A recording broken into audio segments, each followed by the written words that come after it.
What's going on, everybody? It's Mike here from the Garage Beers Podcast, and you know what time it is. Let's have this drink and talk about the Cavs. You like that? Like that new hat?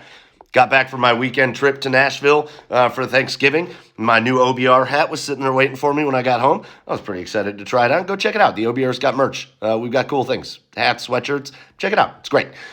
Listen, it's more like it for the Cavaliers. This was not like the most fun game to watch. It was like pulling teeth to watch it. I can only imagine what it was like to play in it as the Detroit Pistons, not a very good basketball team, came and played pretty well, pretty physical against the Cavaliers. But the Cavaliers were able to just make enough plays towards the end of the game to come back and win this one. But listen, this was a relief for me.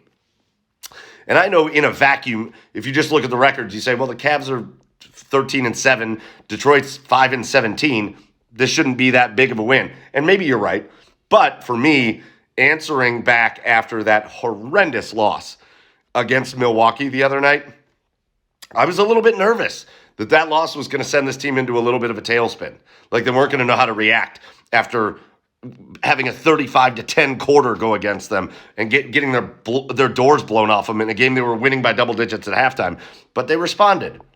And they didn't play all that well tonight. They certainly didn't shoot well at all. 28% from three, 42% from the field overall. Not a great shooting night, but their guys came through. Donovan Mitchell didn't shoot the ball well. He was pretty inefficient, but he had 32 points, and he hit big buckets when they needed him.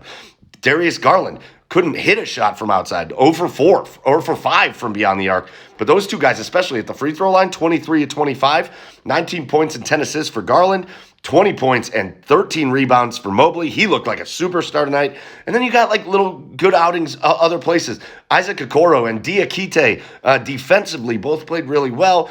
Raul Neto and Cedi Osman made some shots off the bench. They just did enough to get a win. They're back in the win column. That's a good feeling. And they're off to Toronto. We'll see you after that one. Cheers, everybody.